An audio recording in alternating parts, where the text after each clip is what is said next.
观众朋友大家好，欢迎收看6月19公司台记台下晡新闻，我是陈淑君，咱先来看今仔有啥物新闻重点。屏东有民众伫滨高道边仔伫钓鱼，钓竿去交着电线，然后搁压电电着，加载人平安，也毋过影响着800外个乘客。台北市信义区昨透早一台沙石车弄着一栋大楼，5户10来人互撤离，一礼拜会有报告，看敢毋当继续大人。全国6万的教保员按什么发起全面停止饲药的服务？有教总会表示，等待社会尊重，才个恢复。新闻台先来看，昨屏东有一个查甫人伫滨高道边仔伫钓鱼，可能是钓竿伤过长哦，害出去的时去交着电线，人去互高压电电着倒伫涂骹。经过火车是赶紧动起来叫救护车，加在这人的意识真清楚。这件意外嘛影响着5台列车820个乘客。普悠玛列车突然间停伫咧东海车站附近，旅客也唔知影发生什么代志，边仔救护车已经传好势啊，要甲人送病院。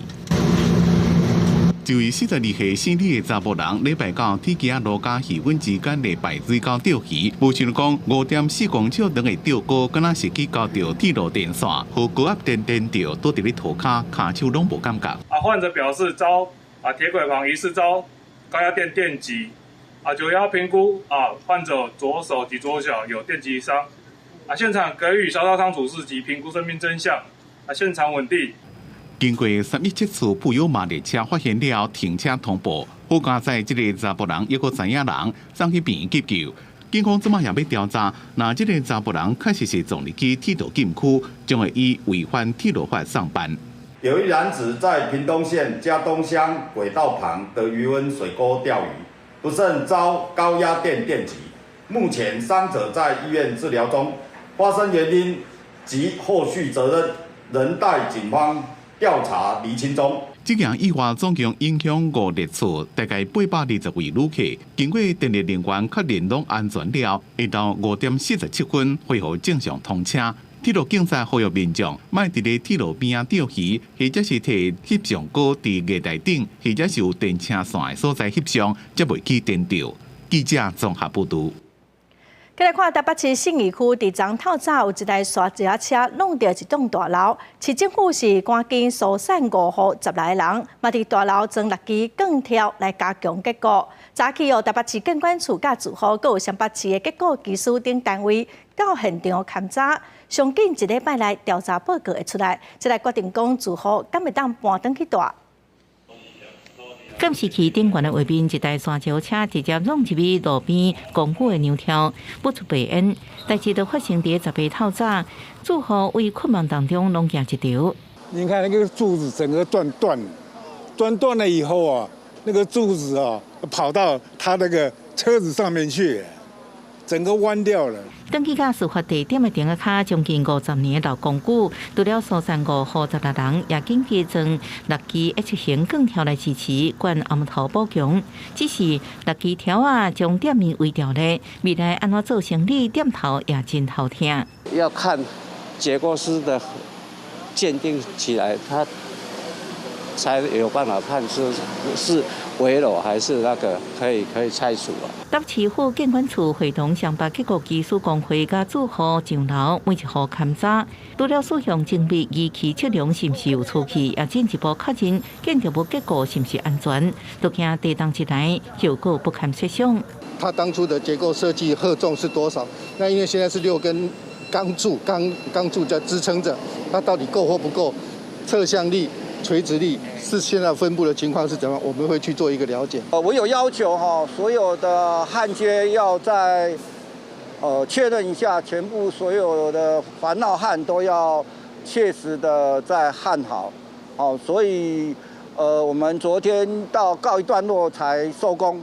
鉴定报告上紧伫1礼拜内出来，到时阵市府会通知住户是毋是用转去。即马伫结果还未出来进前，大部分的住户只好住伫旅馆内底。要住户讲，即马干呢用行一步算一步。记者综合报道。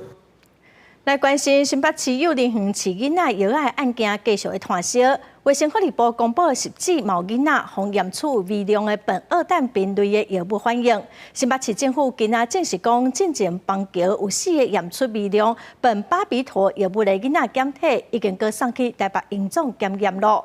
另外，针对于全国教保员要推动拍算要推动无要饲药啊，新北市副市长是强调讲，唔通互假信息破坏家长、老师佮学生的信任。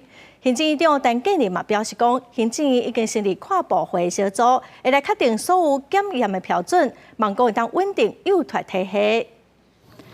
新北市幼稚园饲药的案件风波也未停歇。卫福部公布10指验出微量苯二氮丙类药物反应的囡仔，这波2个检验是阴性。新北市府19证实，进前邦桥幼稚园4个验出微量巴比妥囡仔的检体，有送去台北营总检验当中。我们当时在入园的时候呢，有4位有验出微量。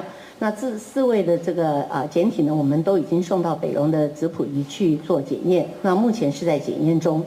新北市表示，有持续稽查管制药品，目前已经稽查845件，流量并无各样。面对中华民国幼教联合总会按算要发起停止饲药的服务，副市长刘浩仁强调讲，唔通互假信息破坏家长、老师甲学生3方面信任的关系。幼儿生病不入校，老师不喂药，其实是很沉重的10个字哈。可如果被误解，因此而破坏了信任感，我们的亲师生之间，尤其在幼儿阶段。老师跟家长之间的信任感是非常重要的。新北市宣布开放全国6岁以下囡仔会当去新北市公会做采检。然后人嘛解说讲，这并不是鼓励家长专工带囡仔来做采检，若有需求会当先打电话咨询。行政调查的部分嘛会全力来配合司法。那行政院长陈建仁是呼吁新北市府要注意医疗容量的问题。成立跨部会的这一个小组，然后透过这个小组呢，来确定所有的检验的标准，以及盘点全国幼托的系统，希望稳住我们的幼托跟幼教的整个体系。国民党立委李德维认为讲，卫福部17暗时就收到非正式的检验报告，是安怎不爱随公布，要拖到18，这个是政治操作，呼吁检调爱赶紧理清真相。记者综合报道。有幼教团体拍算要推动破病，卖去幼儿园，老师无要饲药啊，呼吁教保员停止斗相共饲药的服务，强调讲等待还原事实，教保员的人格，搁再受到社会尊重了后，才搁来恢复饲药的服务。对音乐摆动身体、唱歌跳舞，幼儿园老师拢是将时间专心投入伫教学甲照顾囡仔顶悬。不过，即马新北市传出有幼儿园疑似饲药风波了后，除了家长心惊惊，也互教学现场的教保员承受袂少压力。有幼教团体就出面呼吁，伫调查清楚彼此的责任进程，为即马开始全国教保员应该全面停止饲药的服务。1个2个偶尔应该都还好因为尤其吃药都是在中午的时刻，所以说应该都是老师会看着托药单，然后看着药，然后一个一个的就是对照一下，然后就是喂，应该都是还 OK 的。从原来大家的怀疑由含沙射影，现在变成血口喷人，这个是非常严重的事情。那现在全国的教保员已经是炸锅了，家长没有办法整个信任我们的话，那我们就停止喂药。李坤伯表示，代志发生了后，幼保人员互人误会，也有家长互囡仔早闭落去上课，亲像过街鸟鼠，人人话拍，士气真低落，甚至有幼教人员表态想要离开。幼教联合总会也认为，处方药有专业性，教保人员无医疗专业知识，所以发起囡仔破病，卖去幼儿园，老师也卖饲药啊。现在美国还有欧洲泰国，他们认为说打针跟喂药这件事情是要医护人员的专业能力，不是我们老师所能负担的。这个时间点也希望说，如果生病了，那我们就不入校园。事实上，伫事件发生了后，最近教学现场已经未少园所停止饲药的服务，亲像云林北寮乡立幼儿园，就伫6月15公告，为确保囡仔用药安全，继续暂停协助囡仔饲药同时也请感冒身体无舒适者囡仔先伫厝休困，请家长放心。记者综合报道。来看高雄市政府唔敢大意，除了清查相关连锁幼儿园，最近嘛扩大清查高雄市2700多间医疗院所，嘛发现讲有4个医师用药不当，涉嫌开苯巴比妥治疗肠仔菌架。会依照医师法甲管制药品管理条例，要求停业1个月到6个月，会罚11万到33万。高雄市政府19早起开记者会公布，针对新北市幼稚园甲囡仔饲药的案件，高雄市政府扩大清查全市2702间医疗院所，抑个药局，其中145间有苯巴比妥，发现有4位医生涉嫌开药无妥当，会依照医师法甲管制药品条例甲因罚，限因停业，而且会罚钱。我们就裁定停业1到6个月，并科罚款的处分。对于呼吸道的感染，它并不是一个适当的用药。那在婴儿肠绞痛的话，也并不是一个符合医疗常规的用药。市府通知捌去过这4间诊所，最近1个月来使用这款药啊，或者是半年来使用这款药啊3届以上，也未满18岁囡仔，会当到高医营总等4间医学中心免费接受医疗评估甲看诊。要若防处罚的医生是花完案，讲因是正常在开药啊。脑膜炎、热痉挛会抽筋，然后书上说那个抽筋的那个持续性的抽筋可以吃苯巴比妥。饲药案件继续在咧逼，也互医生烦恼，讲会引起家长惊吓，造成甲病人之间互相无信任。那亚平台早起也呼吁市政府爱甲调查结果讲清楚。你应该就这件事情说清楚、讲明白，到底是喂药还是喂毒？面对大众记录，高雄市政府甲医生表示，若发现厝内面的囡仔找无原因爱困，而且脚部袂在顶前行，会当主动就医厘清。另外，苯巴比妥的半衰期是3天到5天，通常袂因为安尼就留一个病病。那长期食这款药啊治疗养气，就必须要经过医生定期追踪评估。记者综合报道。来看捌地民众党立委赖香林办公室工作的一个查某人指控捌互共党的立委邱成远性骚扰。邱成远今仔是讲伊根本无实在这个助理，这是乌白指控，会提告来捍卫名誉。我不认识这位助理，跟他也没有工作上的这个从属关系，所以这件事情是子虚乌有，造成名誉的妨害。我们后续将会做提告的动作。在职期间没有申诉，我也当然就没有受理，也没有办法处理哈，这是一个事实的部分爆料，然后也直指我漠视然后这个是不实的一个指控。赖香林讲伊根本就无接到申诉，嘛无接案这回事，佮强调讲这个前助理怎么是社会民主党的全国委员，因为当初拢无申诉，怎么选举要交落，竟然用这种抹黄的手段来对民众党政治斗争。民众党嘛强调讲欢迎伊提出证据，会以正常的程序来申诉，民众党会来受理。最近有不少来自欧洲政界的访问团来台湾，总统蔡英文早起接见波兰甲意大利的访问团，感谢欧洲盟友的支持，甲关心咱台海的和平稳定。咱国外交部长吴钊燮最近伫欧洲访问，嘛有去意大利，外界嘛认为讲这是最近这几档咱国家外交重大的突破。欧洲国家政要连续访台，蔡总统19早起一连降级波兰众议院外交会副主席巴图许，甲意大利参议院副议长兼益友访团。这几年来，台湾和波兰不只是共同对抗疫情，在去年乌俄战争爆发之后，我们也一起面对威权主义扩张的挑战。我们也期待台湾和波兰在各领域不断的深化伙伴关系。Szanowna Pani Prezydent, te nasze kontakty w ostatnim okresie są bardzo dobre i z tego się bardzo cieszymy, ale też w rozmowach tutaj lecąc też dużą uwagę zwracaliśmy, że te nasze kontakty byłyby jeszcze lepsze, jeżeli połączenia lotnicze byłyby wprost z Warszawy do Tajpej. 蔡总统感谢欧洲盟友来台展现支持，关切台海和平稳定，高表达希望台欧深化经贸合作关系。那接见意大利访问团时，外交部长高昭实也伫边仔陪同。其实伊拄结束欧洲行访台期间，也低调前往意大利，互看做台湾最近几年外交的一大突破。包括意大利众议院外委会副主席佛曼提尼。众议员野崎丁人拢主动伫面册抛出甲高昭实的相片，佮开始对自由的热爱团结起来。意大利甲台湾，甲台湾同在对抗中国者事。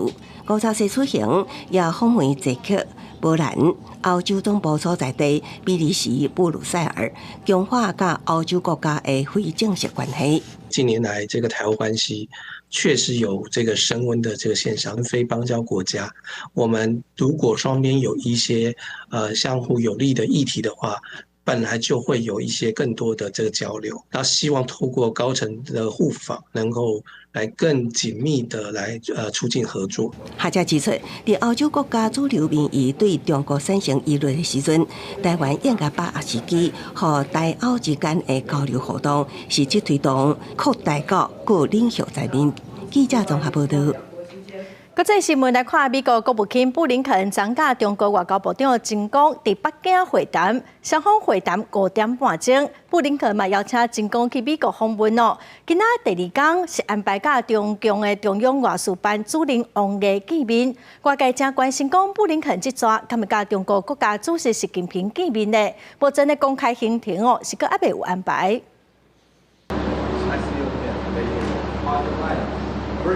I saw you in the morning the aircraft. Yes, and a couple of stops in Anchorage, here we have a stopover.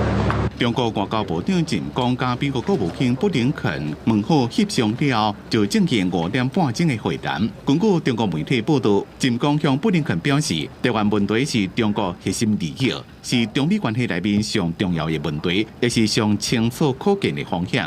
因为美国国务院发的声明内面是无讲到台湾，只敢讲这是美国国务卿5年来第一遍访问中国。布林肯强调，在咧外交加在咧所有问题上，拢保持开放的沟通管道，来减少误解加误判的风险。中国外交部是讲，中美关系怎么正是在咧建交以来上低点。无符合两国人民的根本利益，也无符合国际社会共同的期待。另外，美国方面确定秦刚未来将会访问华府，中国也证实秦刚将会伫咧双方拢方便的时阵去美国，不过也无时间表。在会谈中，布林肯希望中国会当释放被拘留的美国公民，阻止类鸦片合成品芬太尼的生产甲出口。因为伊正和美国药物滥用的危机增加，美国国务院的声明也讲，美国坚持美国人民的利益加价值观，加盟友伙伴合作，朝向自由开放加维护国际秩序的方向行。中国外交部是指责华府骇客攻击，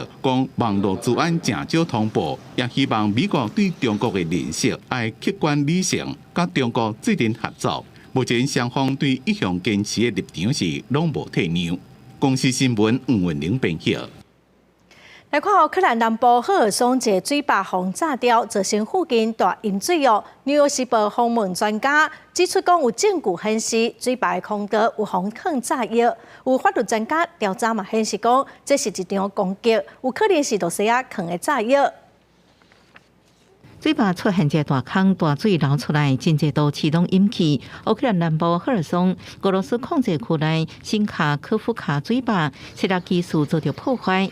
美国《纽约时报》引用工程师甲爆破专家的讲法指出，证据指向水坝那么控地基通道内底有炸药，由控制大坝的俄罗斯引爆来炸害去。The analysis looking at seismic centres, looking at the open source intelligence that our open source providers have worked with and demolition experts, we're confident at this point that this was a deliberate attack, and we believe that there were explosives placed within the dam itself, which has caused the breach and the incident. 协助乌克兰检方调查国际法律专家小组伫初步报告当中表示，这个爆炸就有可能是由俄罗斯藏的爆裂物所造成。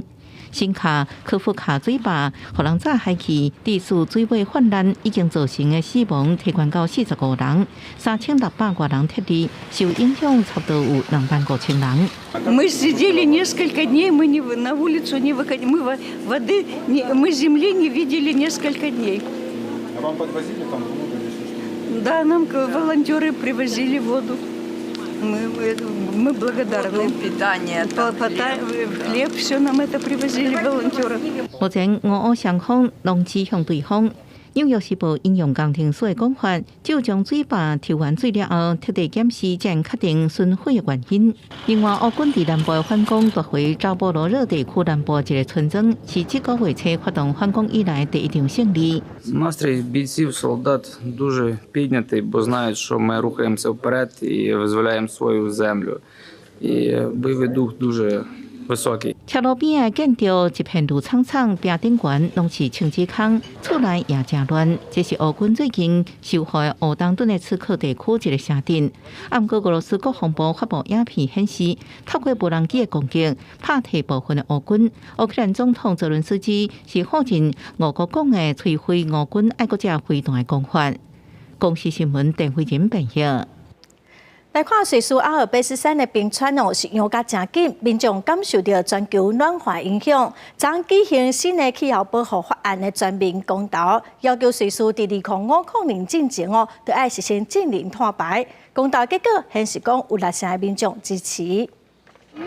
日内瓦火车头在影响河东海部顶悬，俄罗斯总统普廷若互人饲一张同意票，伊就开始因为假条咧出力加速。顶悬文字说明，支持气候保护法都是支持瑞士的能源，不是普廷的石油。Alors j'ai voté oui, mais j'étais un peu déçue, honnêtement, parce que 2050 c'est loin. Ça il faudrait voter pour 2030. Me semble-t-il. 瑞士18舉行氣候保護法案公投，59.1%選民支持綠色能源。這法案主要目的是為減少化石燃料使用，各地2050年達到淨零碳排。瑞士政府表示，阿爾卑斯山冰川融化速度真緊，研究顯示2000年到2021年之間，冰量減少1/3，因為愛保護國家能源安全及環境。反對者認為氣候保護法案相關措施會讓能源繼續提懸。After having lost the CO2 law voting, I think this law is very important to just have this signal that Switzerland is willing to act to achieve the Paris Agreement. But from our figures, we actually see that Switzerland needs to go net zero 10 years earlier. 2021年，瑞士為達成巴黎氣候協定減碳目標，希望家庭燃料稅加機票稅舉辦二氧化碳法案修訂版的公投，不過最後衝關失敗。瑞士有3/4能源靠進口，所需石油、天然氣攏來自國外。氣候保護法案承諾10年來提供20億瑞士法郎相當新海票688億的財政支持，取代石油或者是天然氣，各提供12億瑞士法郎相當新海票413億，推動企業能源綠色轉型。公視新聞恩文玲報道。過來消息來看，17暗7點外，有一台公車駛經過新北市的汐止，因為去拄到糞掃車停伫路邊咧載糞掃哦，有民眾就看到講，這台公車就直接駛顛倒向超車，嘛向警方檢舉。也毋過警方認為講，這個駕駛並無正向，是以違規超車來處罰，上濟是罰2400塊。公車業者嘛表示講，嘛會來處罰這個駕駛。糞掃車佇路邊清運。暗時路連車是袂少，真濟車攏踢佇後壁。遠遠看去有一隻公車，哪像是袂閣等，直接駛去對向的車道。看到轎車面對面安尼駛過來，公車是趕緊拍警示燈，向進無步，退無路。車頂還閣有載乘客，路邊有駕駛看到連續2架公車違規，所以提出檢舉。現場它其實是一個雙向非雙向禁制線所以它是屬於可超車的路段。那依照我們道交條例第47條規定，超車時應該只能超越1台，而非連續超越2輛以上的超車。危險的場面發生在17暗時7點外，公車駛新北市汐止，駛到忠孝東路的時陣，要駛去對向去。不過警方表示，這個行為並無逆向，敢若是違規超車，會依法罰上當2400。因那公车业者嘛会做内部的处分。我们会加强管束它，然后也会来惩处这样。除了依公车服务品质评鉴进行扣分，也依公路法进行裁罚。后续请公车业者针对驾驶的安全教育训练进行加强。不过交通的乱象百种，亲像新北市逆向违规的情形，到今年5月份为止，都有68000外件。警方嘛强调讲，就算不是去由警方查落来，或者是民众检举。检查相关的画面，经过调查了后，认定有危险驾驶等的情形，要是会当主动开罚单。记者综合报道。再来看台中的逢甲市区哦，福兴北路底，就是逢甲大学宿舍，嘛是交工科技大学校门，学生啊是真多。也毋过哦，这路口是一个细活的所在，因为无交通号志，常常发生车祸。学校各学生啊，拢希望市政府会当赶紧做改善。赶时期迄条，一架机车当要进入逢甲大学宿舍，却被对向的小火车正弄着。伊伫无共时间同一个路口，嘛有一架机车疑似无注意，另外一架当要转弯的机车，两架机车弄做伙，车祸地点就伫逢甲商圈福兴北路底这处 L 型路口。人走的时候车子会看不到，然后人必须要让车子的问题。加一个红绿灯吧，就如果绿灯就可以确定车子一定不会就是一定会停下来，这样走会更安心。这个路口就是逢甲大学宿舍出入口，边个有高工科大校门以及西湾高中，虽然有行人穿过道，不过无交通号志。而且真多加上转弯的时间真济，但是到上下课的时间，常常发生意外。现场虽然有跳动的路面来提醒驾驶人，不过效果还是无好，好行人是提心吊胆。那现在这个3个学校的学生要过这个路口，其实在下课的时段其实是非常拥挤的。那再加上这边车流量又很大。警方统计，去年都伫这个路口发生7件交通事故，拢总造成在意的人受伤。今年到6月是发生3件车祸，造成3个人受伤。台南市交通局将会评估安怎来改善。目前设有斑马线供行人穿越，交通局将在调阅此处交通特性资料，派员观察人车流通行状况。学生建议会使参照逢甲大学校门口，伫校门口设立号志，确保行人安全。交通局表示，当地车流量真大，将会评估交通的特性甲人车流量，建议整体改善的方式。记者台中综合报道。气象局表示讲，咱台湾的黄霜雨季哦，应该特别结束咯。也毋过北部主要的水库水量拢已经有9成咯。气象局嘛指出讲，目前台湾是伫太平洋高压的位置，未来这几天哦，温度会真热。5日这4天的连假哦，天气嘛是真烧热，过头会有雷公雨。每一年5、6月啊，是台湾的梦境雨季，嘛是各地水库欠水量增加上好的时机。今年进入梦境雨季的时间较晚。一直到6月初才有明显的落雨，这几天天气渐渐稳定。气象局长陈明典顶一日嘛伫人面册发文，讲到台湾梦境雨季，那像有要结束的现象。目前封面的位置呢，比较偏向在华南，也就是长江流域一带这带的位置。那比较晴朗无云的区域呢，就是太平洋高压的位置。那目前我们位在呢太平洋高压的北侧。目前在未来1周的预报，甚至10日的预报上来看，是没有明显这样的状况。气象局表示，未来这几天各地大部分拢是侪云到好天的天气，日时的高温甚至会到35度，西半部有当时要是有短暂阵雨。再来5日这连假，气象局嘛针对这4天连假的天气做出说明。端午连假的前期哦，可以看到环境风场呢渐渐从西南风转成偏南风，所以呢午后雷阵雨的区域呢有机会从山区呢往部分的平地上来延伸。那可以看到到了周末的时候呢，环境风场会渐渐偏成东南风为主，所以在花东在东南部地区花东地区可能有一些零星的短暂阵雨。另外午后雷阵雨的区域呢也会向西半部的平地来扩散。雨伞啊，落无休困，微生雨的天气，即马渐渐离开。这礼拜3是夏至，拜4就是5日节，热浪正式到位。再来是高温佮漚湿的天气，民众要较谨慎。气象局嘛呼吁，民众若出门都要注意，唔通拍照相，注意爱加啉歌，才当避免热伤害发生。记者林小凯台北采访报道。来看台南市的天狗日继续的传烧哦，本土病例计共已经有14例，目前判断讲是同一个传染源，佮还未探出去的趋势。台南市政府嘛加强摒扫，进行网通的密度调查哦。伫林德新公里的社区扩大采检来找出病例，望可以当减少探到社区的风险。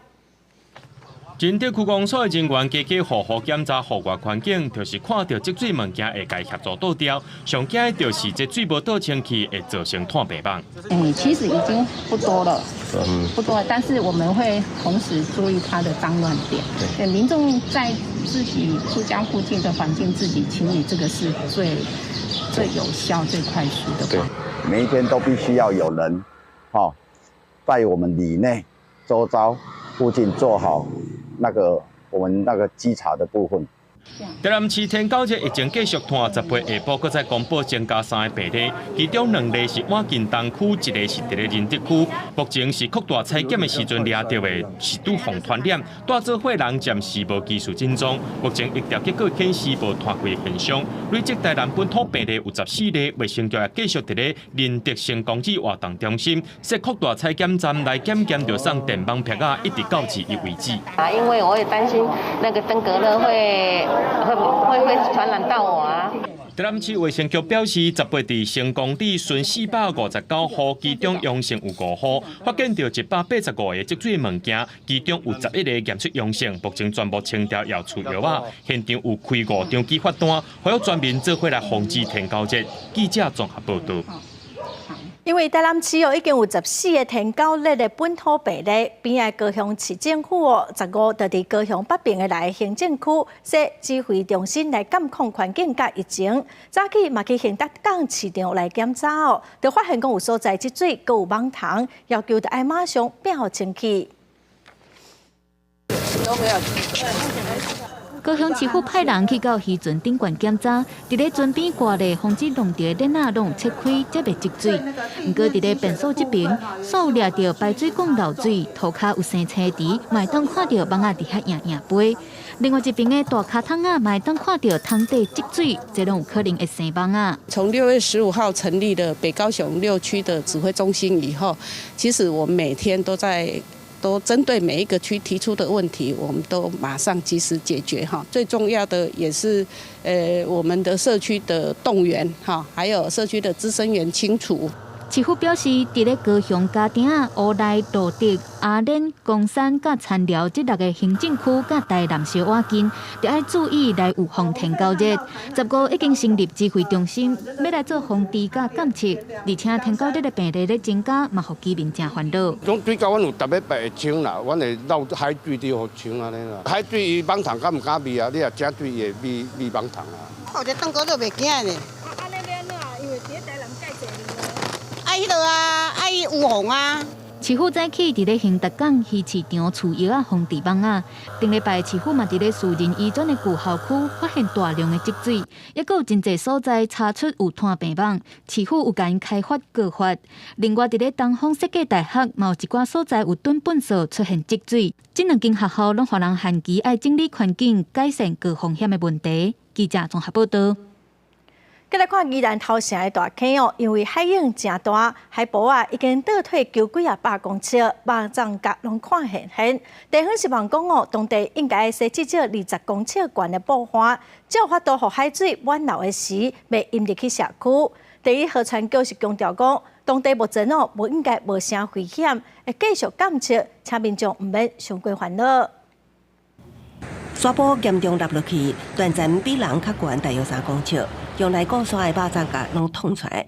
宜兰头城大溪地区最近受长影侵袭，造成沙坡严重退休，让在地人真烦恼。像目测啊，像现在涨潮的话，以前涨潮还会有大概离海岸线大概还有120公尺。那现在的涨潮，现在还不是最满的，现在只剩下可能10公尺而已。海涌一直拍，民众烦恼安尼侵袭落去，大溪地区的沙坡会全部消失，因为提出空气度一比，推测活1个月来沙坡已经消失500米。镜头来到头城海水场过2米的沙坡，即马只剩石头。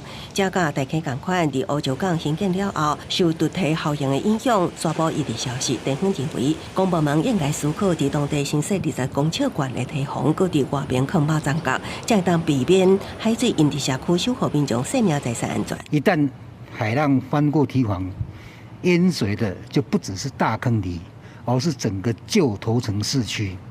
所以问题是非常严重。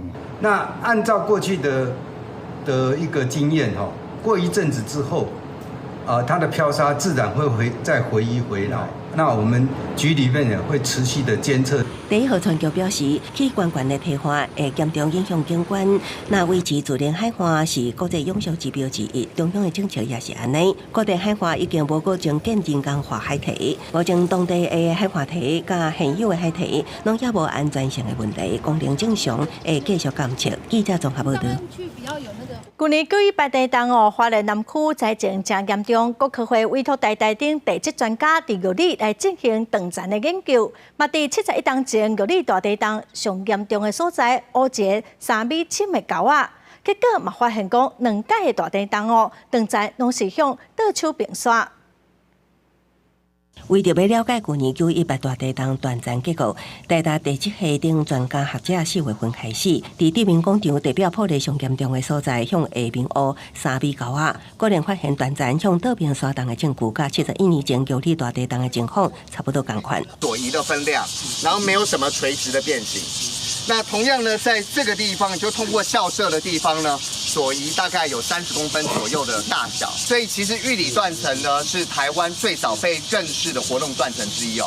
经过2摆地震的中辈感受真无同，因为其实挖的现场都是已经受灾上严重的旧里高小，后来安内前后改造对面广场，所以对面拢希望相关建设会当避开断层。民国40年它是左右在摇动，918的话呢是跳动而时间很短，应该就是在这一条线路上不要再盖什么房子这样的，然后这个学校会移走，就是因为那条断层。警方所强调，玉里断层为水尾水龙村向南延伸到玉里中量里大约26公里，是台湾上早封建式的活动断层之一。地震会对人类生活经济造成真大影响，所以有断层数据才会当安全规划未来。经过这次开挖之后，用科学的方式，能够很清楚的给我们一些资讯，也就是说，未来的结构的建设应该要针对哪一些部分的一些加强这些已经有很完整的一些这一些根据。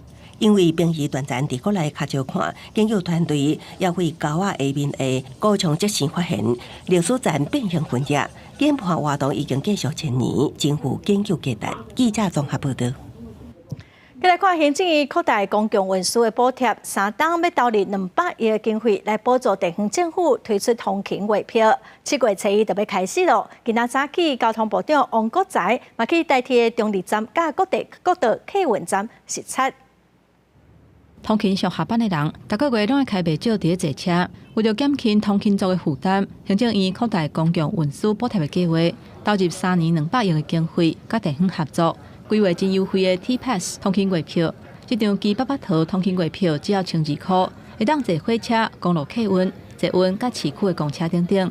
部分的民众是感觉算会好，感觉很划算，因为一趟自强号就要132块。对我来说很好，因为我是在台北工作的人，所以每天这样搭就省很多钱。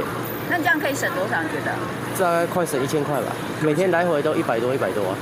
T-Pass 通勤月票已经伫15开始卖啊，按算7月初1正式实施。交通部长王国材去代替中立站、甲各道客运站视察整备的情形，嘛讲到桃园去双北通勤的人，每工会有67万人次，差不多有20%是坐公共运输，其中代替占6万人次，客运占7万人次，拢总是13万人次。我们也期待说13万搭公共运输运具的人，未来可以充分使用我们这个1200的 T-Pass。那另外50几万在开车的，也可以考虑转到 T-Pass 来一方面可以节省通勤费用，也节能减碳。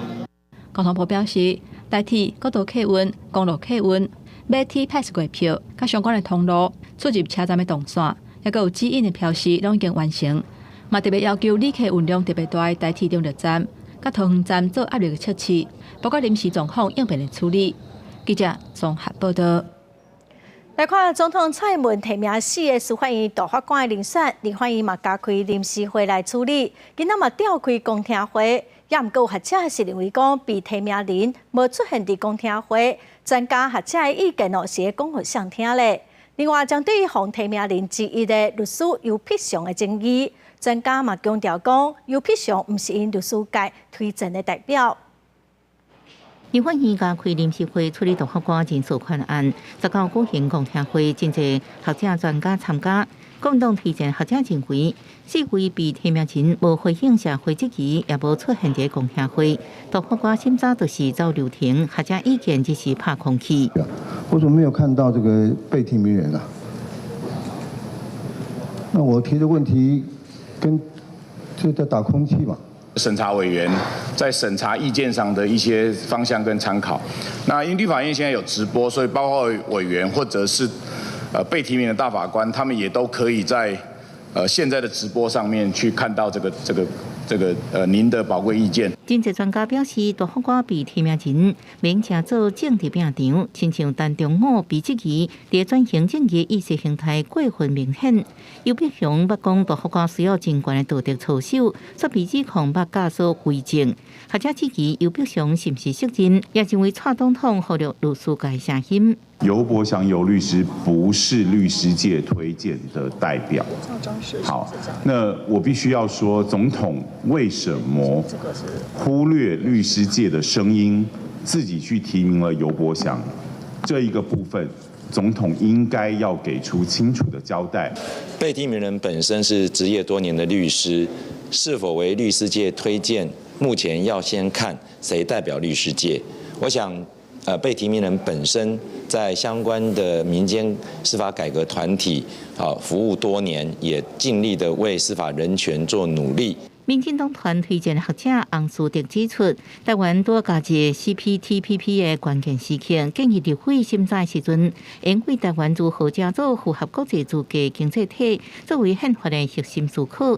立法院20要就大法官被提名人进行询答，21进行投票。学者认为，未来应该提悬立法院动议权刑诉限制到2/3，这落实减轻大法官。记者综合报道。台湾已经进入高龄社会，国发会嘛预估讲，2025年的咱国65岁以上的人口就会超过2成，嘛会加做超高龄社会哦。台湾其实有一寡砖头，老人的人口嘛一定超过3成咯。高龄化的状况是真严重哦。除了长照在地老化这个政策，面对未来超高龄的社会，是要安怎应用的？咱来看咱的专题报道。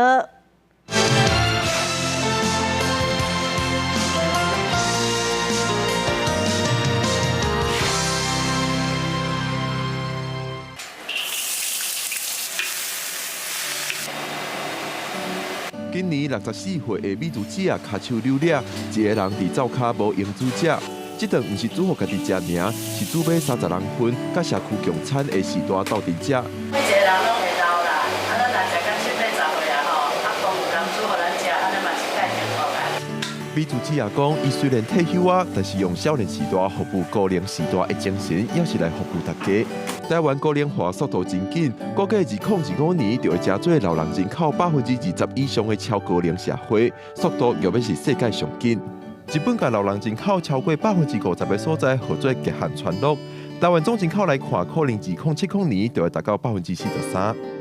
因为你活得久，老人数量会越来越多，但是你生的少，会让老人的比例增加得更快。我们在1950年代初期能够生7个，最近生不到1个。人口老化的方向无法度翻头，照护需求嘛对咧增加。政府提出长照政策，2016年经费挖50亿，去年超过600亿。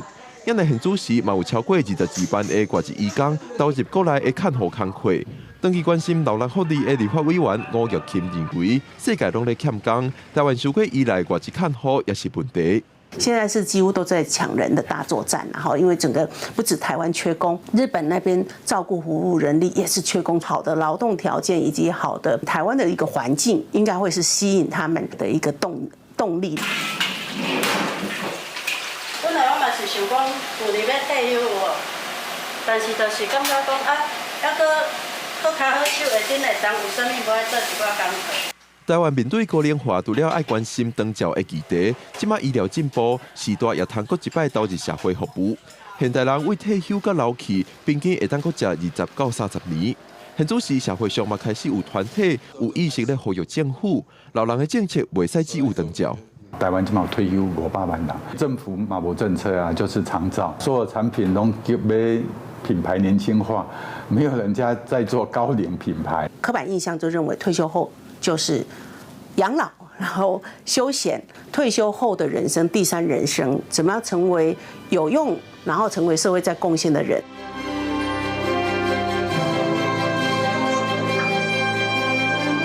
台湾战后教育开始普及，经济也快速发展。真侪职业的人虽讲渐渐有岁啊，不过要是身体健康，而且有丰富的资产，对社会要是会当有真大的贡献。若是通透过政府的政策，或时代会使搁一摆发挥，渐渐高龄化的台湾就会使有新的可能。记者郭文亮水台北报道。为了让各中生嘛来了解无人机技术的应用，伫婚姻后尾农工就办一个无人机的营队，嘛帮讲互囡仔自细汉就接触来产生兴趣。认真听讲师咧介绍变怎操作无人机，60个高中生正期待要实际来体验。为着要让学生会当愈了解到无人机的技术甲应用，台湾观光医疗协会甲未来科技教育中心伫咧云林后尾农港举办 AI 智能无人机营队。无人机吗？看人家玩过啊？看人家玩过。看人家玩过。喜欢。还有这个无人机它的平衡的一些演算法。那透过这些让小朋友做一个入门，引起他们的兴趣，那以后的话就可以深入的做这个航空科学跟一些演算法的一些学习。这几年来，无人机的应用是真快，除了会当用来斗送货、用伫农业甲环境的监测，也有空中摄影等等，嘛会当协助偏乡甲受困区域的医疗。所以希望囡仔会当自细汉就了解到无人机的工作原理、飞行安全甲相关的法规。急救救援方面能够发挥很大的功效所以无人机的应用和创新变成非常的重要。所以我们开始对我们的国高中生开始来举办有关无人机技术的营队。协会表示，学生透过参加营队，会当亲身来操作无人机，增加学习的经验，嘛愈了解到无人机的技术，而且嘛会当促进学生对科技的兴趣甲创造力。希望政府会当加来推广，让囡仔会当自细汉就了解到无人机的知识，带动未来发展。记者综合报道。台湾的外交困难国际上常常互打压。咱来看咱台湾驻匈牙利的大使刘世忠，伊就利用台湾的假释甲世界交流。大使讲伊走卡外交来亲入民间，甲匈牙利人交朋友。当来走卡无用的是台湾驻匈牙利大使刘世忠。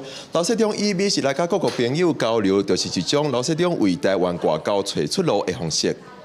甲车米倒入鼎内底，加入高汤，温温啊拌。台湾驻匈牙利大使刘世忠要煮的是西班牙炖饭。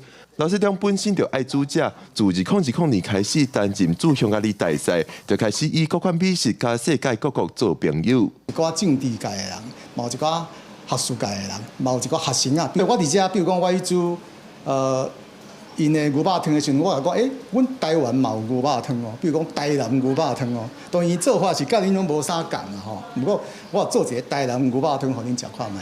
台湾甲遮都有一个连结。刘世忠讲，走卡外交毋是要取代正式的外交手段，是希望以辅助的方式，互世界有较侪接触台湾的管道。刘世忠讲，台湾伫国际的外交环境困难，现属是为民间开始的公众外交，就是一种伫国际上展现台湾的方式。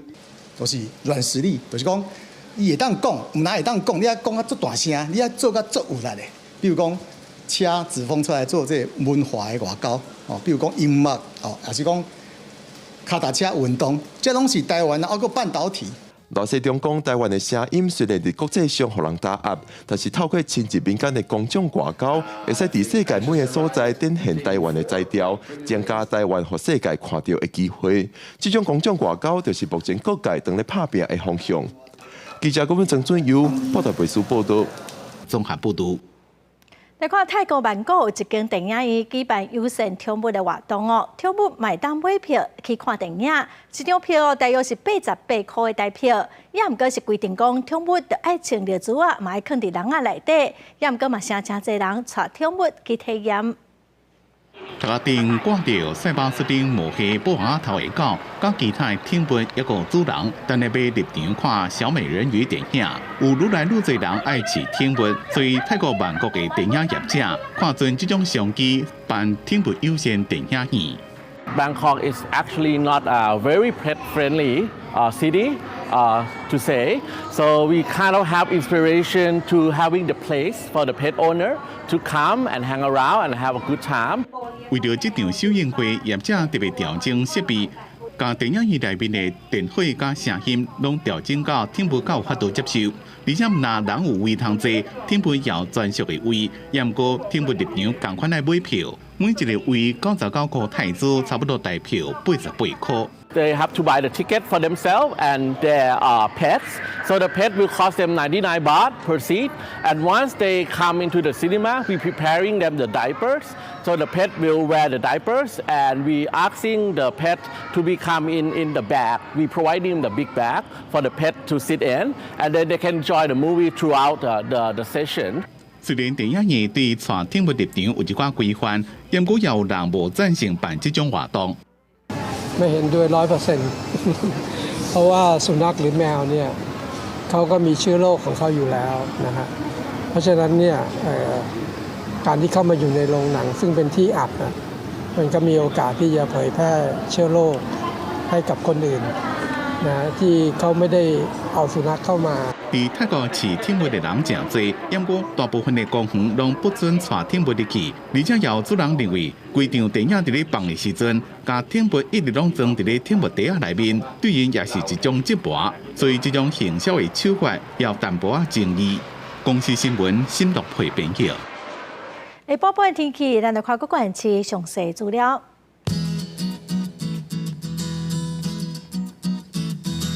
北部地区上低31度，上悬35度；中部地区上低30度，上悬34度；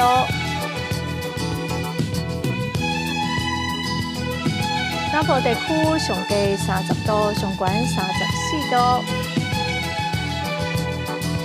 北部地区上低29度，上悬34度。华岛地区上低28度，上悬33度。再来看未来3天的天气。